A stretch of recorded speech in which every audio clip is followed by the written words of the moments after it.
మామూలుగా ఒక డిఫరెన్స్ అనేది లంసమ్ ఇన్వెస్ట్మెంట్స్ బిట్వీన్ ఎస్ఐపిస్ అంటే ఏం చెప్తారు? ఎస్ఐపి అంటే ఏంటంటే చిన్న చిన్న మొత్తంతో మనం ఒక పెద్ద అమౌంట్ని కూడబెట్టడం. 25,000 రూపీస్ చొప్పున ఒక 3 years 3 months పెట్టుకుంటే వెళ్ళారనుకోండి, అది ఎస్ఐపి. ఎలాంటి టైంలో ఇన్వెస్ట్ చేయాలి మరి? సో మార్కెట్ కనుక ఒక 10% లేదా 15% కరెక్ట్ అయినప్పుడు ఇన్వెస్ట్ చేయడం మొదలెట్టచ్చు లంసమ్. ఒకేసారి లంసమ్ ఫండ్ ఇన్వెస్ట్ చేస్తున్నాము అనుకున్నప్పుడు దాని మీద ట్యాక్సులు ఎలా ఉంటాయి? 1 year లోపల కనుక మనం కనుక విత్డ్రా చేస్తే 20% off the profit. Lump sum investments చేయాలి, సూటబుల్ గా ఉన్నటువంటి ఫండ్స్ ఏమున్నాయి మార్కెట్ లో? కన్జర్వేటివ్ మ్యూచువల్ ఫండ్స్ లేదా ఒక బ్యాలెన్స్డ్ మ్యూచువల్ ఫండ్స్ మీద వెళ్ళచ్చు. నమస్తే, నేను కవిత, వెల్కమ్ టు iDream.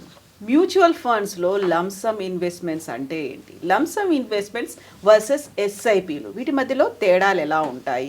మనతో పాటుగా ఉన్నారు ఫైనాన్షియల్ ఎక్స్పర్ట్ సాయిరామ్ గారు. హలో అండి, నమస్తే. నమస్తే మేడం. సో యూజువల్ గానే లంసమ్ ఇన్వెస్ట్మెంట్ అనగానే ఒక లంసమ్ అనగానే పెద్ద మొత్తం అనేది ఉంటుంది. యాక్చువల్గా ఏంటది? సో చాలా మంది దగ్గర పెద్ద మొత్తంలో అమౌంట్ ఒకేసారి ఇన్వెస్ట్ చేయాలని ఉంటుంది. అదేంటంటే శాలరీలో బోనస్ రావచ్చు, లేదా ఏదైనా ప్రాపర్టీ సేల్ చేసినప్పుడు కానీ, లేదా ఏదైనా ఆస్తులు పంచుకునేటప్పుడు కానీ, లేదా గిఫ్ట్ అమౌంట్స్ కానీ. సో ఇలా వచ్చినప్పుడు ఒక పెద్ద అమౌంట్ ఉంటుంది. సో వీటిని ఎలా ఇన్వెస్ట్ చేయాలి అంటారు. సో దీనికోసం మనం లంసమ్ ఇన్వెస్ట్మెంట్ అనేది చూసుకోవాల్సి వస్తుంది.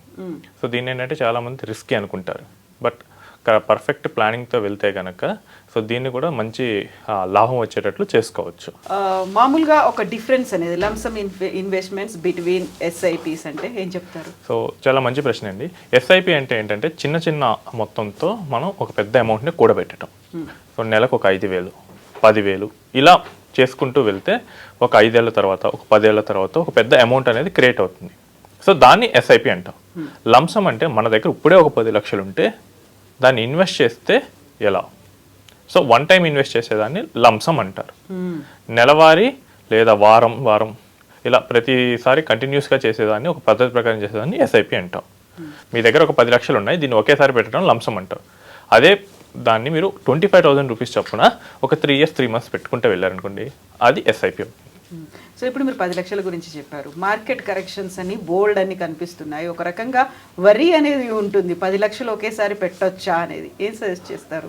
లంసమ్కి మార్కెట్ స్థితి అనేది మనం కరెక్ట్గా చూసుకోవాల్సి వస్తుందండి. సో ఇప్పుడు మీకు చూపిస్తాను. మీరు కనుక చూసినట్లయితే కనుక మార్కెట్ మనకి 2007 డిసెంబర్ ఆ టైంలో చూస్తే కనుక మనకు ఆల్మోస్ట్ 5,500 నుంచి 6,000 వరకు మనకు వెళ్ళింది. సో డిసెంబర్ మంత్లో ఆల్మోస్ట్ 6,000కి వెళ్ళింది. మీరు కరెక్ట్గా చూడండి, మళ్ళీ ఒక 6 years పట్టింది, మళ్ళీ అదే స్టేజ్కి వచ్చేసింది అక్కడికి రావడానికి. 2030 చూడండి, ఇంకా 1 year కూడా వెళ్తాను. ఓకే, సో 2013 చివరకు కూడా ఆల్మోస్ట్ మనకేంటంటే 0% రిటర్న్ వచ్చేసింది. సో ఇప్పుడు కనుక మనం చూస్తే కనుక సో 2007 డిసెంబర్లో ఇన్వెస్ట్ చేసిన పర్సన్ అండ్ 2014 వరకు కూడా వెయిట్ చేసినా కానీ రిటర్న్స్ రాలేదు. ఎందుకంటే మార్కెట్ ఆల్ టైమ్ హైలో ఆయన ఇరుక్కున్నాడు. మనం లంసమ్ ఇన్వెస్ట్ చేసేటప్పుడు మనం మార్కెట్ డైనమిక్స్ అనేది కంపల్సరీగా చూడాలి. మీరు ఇంకోసారి చూస్తే కనుక రీసెంట్గా కూడా సో 2021 అక్టోబర్ చూస్తే మళ్ళీ 2023 వరకు మార్కెట్ అదే రేంజ్లో కదిలింది. అంటే almost 1.5 year without any return ఉన్నారు ఇన్వెస్టర్. సో ఇక్కడ కనుక సరైన ప్లానింగ్ లేకుండా కనుక ఇన్వెస్ట్ చేస్తే కనుక ఆల్ టైమ్ హైలో ఇరుక్కుపోతే ఈవెన్ కొన్ని సంవత్సరాల పాటు రిటర్న్ లేకుండా ఉండాల్సి ఉండొచ్చు. హర్షద్ మెహతా స్కామ్ అప్పుడు చూస్తే ఆల్మోస్ట్ 10 ఏళ్ళు మార్కెట్ ఎటువంటి రిటర్న్ లేకుండా ఉంది. తన ఆల్ టైమ్ హైలో పెట్టిన వాళ్ళకి దాదాపు 90sలో పెడితే మళ్ళీ 2000 ఎర్లీస్లో మళ్ళీ రిటర్న్ వచ్చింది. సో అంత రిస్కీగా ఉంటుంది lump sum investment. So what is the best time అంటే ఏం చెప్తారు? ఎలాంటి టైంలో ఇన్వెస్ట్ చేయాలి మరి? సో మార్కెట్ కనుక ఒక 10% లేదా 15% కరెక్ట్ అయినప్పుడు ఇన్వెస్ట్ చేయడం మొదలెట్టచ్చు లంసమ్కి. నెక్స్ట్ మీ గోల్ కనుక ఒక 8 or 9 years అట్లీస్ట్ ఉంటే కనుక మీరు లంసంలో ఇన్వెస్ట్ చేయొచ్చు. అప్పుడు మాత్రం ఈ రిటర్న్ లేకపోయినా కానీ మీరు ఇంకా ఉండొచ్చు. ఒక 6 ఏళ్ళు రిటర్న్ లేకపోయినా మార్కెట్ కనుక మీరు చూస్తే కనుక 2008లో చేసిన వాళ్ళకి మళ్ళీ 2015లో చూస్తే 6,000 నుంచి 8,000 వెళ్ళింది. So you will have some return. Okay, so మీరు మధ్యలో వెళ్తే కనుక రిటర్న్ లేకుండా ఉండే డేంజర్ కూడా ఉంది. సో లంసమ్ ఇన్వెస్ట్మెంట్లు చేయాలంటే కనీసం 8 years అండ్ అబోవ్ మీకు ఉండాలి టైం పీరియడ్. బిలో ఉంటే కనుక లంసమ్స్ అంత మంచివి కావు. ఓకే, ఏంటంటే చాలామంది చెప్తారు మార్కెట్ అలా ఎలా బిహేవ్ చేస్తుందని. లాస్ట్ 20 yearsలోనే ఇలాంటి సినారియోస్ చాలా వచ్చాయి. 1 year పాటు రిటర్న్ లేని సినారియోస్ చాలా ఉన్నాయి. మీరు కనుక చూస్తే కనుక ఈ అప్ అండ్ డౌన్ గ్రాఫ్స్ అనేవి ఉంటాయి కదండి.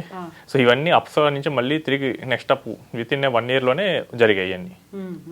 సో సరిగ్గా కనుక వాళ్ళు ఇన్వెస్ట్ చేయకపోతే కనుక జీరో రిటర్న్లో వెళ్ళే అవకాశం ఉంటుంది, ఇంకా నెగిటివ్ రిటర్న్ కూడా రావచ్చు. సో మనకి ఇలాంటి స్ట్రాటజీస్ తెలియదు అనుకోండి. సో ఈ 10 lakhs మొత్తం ఒక డెట్ ఫండ్లో పెట్టేయండి. సో ఒక డెట్ ఫండ్లో పెట్టేసి దాని నుంచి every month or every week ఒక 50,000 ఆర్ 1 lakh మీరు తీసుకొని ఈక్విటీ ఫండ్స్లోకి వెళ్ళొచ్చు.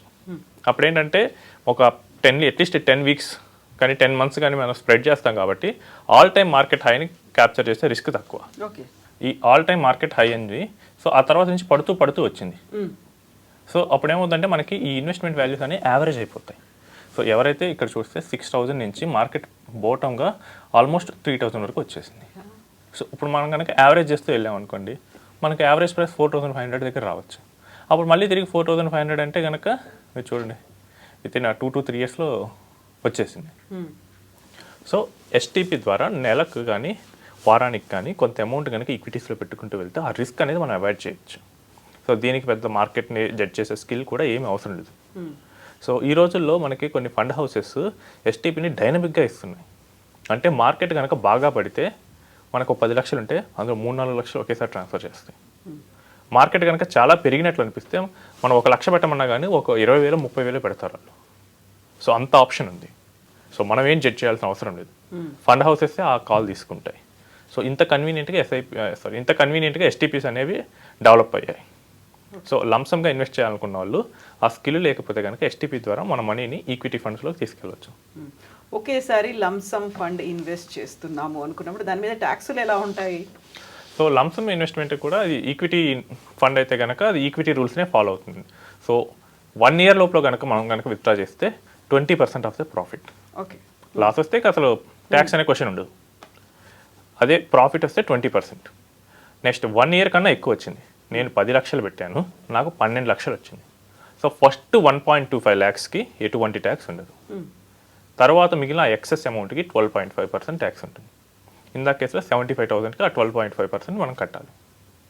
నెక్స్ట్ మనకి 1.25 lakhs బిలో వచ్చింది అనుకోండి, సారీ ఇందా కేసులో 10 lakhs ఇన్వెస్ట్ చేస్తే మనకి 11 lakhs వచ్చింది. సో 1,25,000 లోపల ఉన్నాం కాబట్టి ఆ ఇయర్ మనం ఏం ట్యాక్స్ కట్టక్కర్లేదు. సో మనకి ఈక్విటీ ట్యాక్సేషన్ రూల్స్ దీనికి అప్లికబుల్ అవుతాయి. కాకపోతే ఇది ఆల్ టైప్ ఆఫ్ ఈక్విటీస్ని మనం కన్సిడర్ చేయాలి, ఓన్లీ మ్యూచువల్ ఫండ్స్కే కాదు. సో నాకు స్టాక్ మార్కెట్లో ప్రాఫిట్ వచ్చాయి, అప్పుడు అన్ని టైప్ ఆఫ్ లాంగ్ టర్మ్ గెయిన్స్ని క్యాలిక్యులేట్ చేసి దీనికి ట్యాక్స్ వేస్తారు. సో లంసమ్ ఇన్వెస్ట్మెంట్స్ చేయాలి, సూటబుల్గా ఉన్నటువంటి ఫండ్స్ ఏమున్నాయి మార్కెట్లో? సో లంసమ్ ఇన్వెస్ట్ చేసేటప్పుడు మనం టైం పీరియడ్ చూసుకోవాల్సి వస్తుంది. సో మనం 3 to 5 years వచ్చేసరికి కన్జర్వేటివ్ మ్యూచువల్ ఫండ్స్ లేదా ఒక బ్యాలెన్స్డ్ మ్యూచువల్ ఫండ్స్ మీద వెళ్ళచ్చు. 5 to 7 years టైం ఉంది, ఒక మల్టీ అసెట్ ఫండ్స్లోకి మనం ఇన్వెస్ట్ చేయొచ్చు లేదా లార్జ్ క్యాప్ ఫండ్స్లోకి ఇన్వెస్ట్ చేయొచ్చు. నాకు 7 to 8 years టైం ఉంటే కనుక ఫ్లెక్సీ క్యాప్ వాటిలో ఇన్వెస్ట్ చేయొచ్చు. సో ఎవరికైతే 10 years అండ్ అబౌవ్ టైం ఉంటేనే వాళ్ళు మిడ్ క్యాప్ అండ్ స్మాల్ క్యాప్స్లోకి ఇన్వెస్ట్ చేయాలి. సో ఇక్కడ రిస్క్ ఎలా ఉంటుందంటే కనుక 2008 మార్కెట్ ఫాల్లో స్మాల్ క్యాప్లో ఒక 1,00,000 రూపాయలు పెడితే 20,000 పడిపోయింది. సో అందుకని స్మాల్ క్యాప్స్లో ఇన్వెస్ట్ చేసేవాళ్ళు కానీ మిడ్ క్యాప్స్లో ఇన్వెస్ట్ చేసేవాళ్ళు కానీ ఎక్కువ టైం పీరియడ్ తీసుకోవాల్సి వస్తుంది. సో అట్లీస్ట్ 10 years అనేది అట్లా ఉండాల్సి వస్తుంది. నెక్స్ట్ సో ఇక్కడ కామన్గా చేసే మిస్టేక్స్ ఏమున్నాయంటారు? సో కామన్గా చేసే మిస్టేక్ ఏంటంటే మార్కెట్ని టైం చేస్తారు. సో మార్కెట్ని ఎవరు పర్ఫెక్ట్గా టైం చేయలేరు. మీరు కనుక చూసినట్లయితే కనుక సో మార్కెట్ కోవిడ్ అప్పుడు చూడండి, సో ఫస్ట్ పడుతూ వచ్చేసింది, విత్ ఇన్ మంత్ ఇవన్నీ జరిగాయి. సో మార్కెట్ అంతకుముందు కనుక చూస్తే 12,000 ఉంది. సో తన బోటమ్ 8,600 దగ్గర అయింది. సో 12,000 నుంచి 10% వెళ్తే కనుక ఆల్మోస్ట్ 10,000 చేంజ్కి వచ్చేది. సో దాన్ని కనుక బోటమ్ అనుకుంటే కనుక మిస్టేక్ అయినట్టే. సో 10 నుంచి 9 అయ్యింది, 9 నుంచి 8,000కి వెళ్ళింది. సో పర్ఫెక్ట్ బాటమ్ని ఎవరు క్యాచ్ చేయలేరు మార్కెట్. సో అలా ట్రై చేసి పెట్టిన వాళ్ళందరూ చాలామంది దెబ్బతిన్నారు. సో మార్కెట్ని కనుక ఇలా ట్రై చేసి సరిగ్గా వాళ్ళ కాల్ కనుక వర్క్ అవ్వకపోతే కనుక లంసమ్ ఇన్వెస్ట్మెంట్లో చాలా హెవీ లాస్కి అయితే వెళ్తారు. ఎందుకంటే వీళ్ళు ఏం చేస్తారంటే మార్కెట్ బాగా పెరిగింది అనుకొని చాలామంది మనీని తీసుకొస్తారు. అండ్ మార్కెట్ కనుక పట్టం మొదలు పెడితే కనుక with in a week or 2 weeks వాళ్ళ అమౌంట్ని 20-30% కరిగిస్తుంది. బట్ మళ్ళీ అది రికవర్ అవ్వడానికి 2 to 3 years పట్టచ్చు, అంత ఓపిక ఉండదు. సో లంసమ్ ఇన్వెస్ట్మెంట్ ప్లాన్ చేసేటప్పుడు మనకు అసలు ఏది కరెక్ట్, నేను 3 yearsకి వచ్చాను అప్పుడు నేను స్మాల్ క్యాప్ పెట్టకూడదు, బట్ స్మాల్ క్యాప్లో ఎక్కువ రిటర్న్ వస్తుందని పెడతారు. సో సరైన ఫండ్ సెలెక్ట్ చేసుకోరు. నెక్స్ట్ టైమింగ్ అనేది రాంగ్గా చేసే అవకాశం ఉంటుంది. వాళ్ళు దేనికోసం వచ్చారు, వాళ్ళ టార్గెట్ ఏంటి, వాళ్ళు ఏ ఫండ్ పెట్టుకోవాలి. సో 3 ఇయర్స్కి వచ్చినప్పుడు 3 ఇయర్స్ ఫండ్సే పెట్టాలి. 10 ఇయర్స్ ఉంటుంది, అప్పుడు 10 ఇయర్స్ ఫండ్స్ పెట్టాలి. మళ్ళీ 10 ఇయర్స్ కోసం వచ్చినప్పుడు 3 ఇయర్స్ ఫండ్స్ పెట్టినా రాంగ్ అవుతుంది. సో మన గోల్కి తగ్గట్టు, మన రిస్క్కి తగ్గట్టు ఫండ్స్ సెలెక్ట్ చేసుకోకపోవటం. సో ఇలాంటి మిస్టేక్స్ చాలామంది చేస్తుంటారు. అండ్ ఇంకోటి ఏంటంటే ట్యాక్స్ కోసం మనకు ఇన్కమ్ ట్యాక్స్ 1.25 lakhs బెనిఫిట్ ఇచ్చింది, దాన్ని వాడుకోపోవటం ఏమవుతుందంటే చివరిలో ఎక్కువ ట్యాక్స్ కడతారు. సో ఇయర్లీ మనం మానిటర్ చేసుకొని ట్యాక్స్ వచ్చిందంటే సేమ్ స్కీమ్లోకి మళ్ళీ పెట్టాల్సి వస్తుంది. సో ఇవైతే ఎవరైతే మిస్టేక్స్ చేస్తారో వాళ్ళందరూ లంసంలో లాస్ అయ్యే ఛాన్స్ ఎక్కువ ఉంటుంది. ఇప్పుడు లంసమ్ ఇన్వెస్ట్మెంట్ కాబట్టి రిస్క్ అనేది ఎక్కువే ఉంటుంది అండ్ హ్యూజ్ లాసెస్ కూడా కనిపిస్తాయి ప్రాపర్గా మనం ప్లాన్ చేసుకోకపోతే. ప్రాపర్గా ప్లాన్ చేసుకోవాలి, ఎగ్జిట్ అవడానికి కూడా ప్రాపర్గా ప్లాన్ చేసుకోవాలి. చాలామంది ఏంటంటే ఎంట్రీని కరెక్ట్గా కనిపెడతారు, ఎప్పుడు ఎంటర్ అవ్వచ్చు అంటే చాలా సింపుల్. ఏముందంటే మార్కెట్ ఆల్ టైమ్ హై ఎంత ఉంది, so recent all time high 85,000, దాని నుంచి ఒక 20% మార్కెట్ పడిందంటే that's the best time to invest. So ఆ ఎంటర్ పాయింట్ని కరెక్ట్గా పట్టుకుంటారు, ఎగ్జిట్ పాయింట్ని పట్టుకోవడం చాలా కష్టం. మళ్ళీ ఇంకా పెరుగుతుందేమో అనేది ఉంటుంది, ఇంకా పెరుగుతుంది అనేది ఉంటుంది, ఇంకా ప్రాఫిట్ వస్తుంది. ఆశ అనేది డామినేట్ చేస్తుంది, ఎమోషన్ డామినేట్ చేస్తుంది. సో అక్కడ ప్రాబ్లం అవుతుంది. అండ్ ఇంకోటి ఏంటంటే ర్యాండమ్గా పెడుతుంటారు ఒక అడ్వైజర్ సపోర్ట్ లేకుండా. సో ఆ మిస్టేక్స్ అనేవి కనుక అవాయిడ్ చేస్తే కనుక మనం లంసమ్ నుంచి చాలా మంచి అమౌంట్ తీయచ్చు. సో నేను రీసెంట్గా ఒక అడ్వైజర్ని తో మాట్లాడుతున్నప్పుడు, సో ఆయన గోవా బేస్డ్ అడ్వైజర్. సో ఆయన ఒక క్లయింట్ గురించి చెప్పారు. సో 2007లో సో ఆయన ఒక 10 lakhs రూపీస్ని మ్యూచువల్ ఫండ్లో ఇన్వెస్ట్ చేశారు. ఇంకో 10 lakhs ప్రాపర్టీ ఉన్నారు.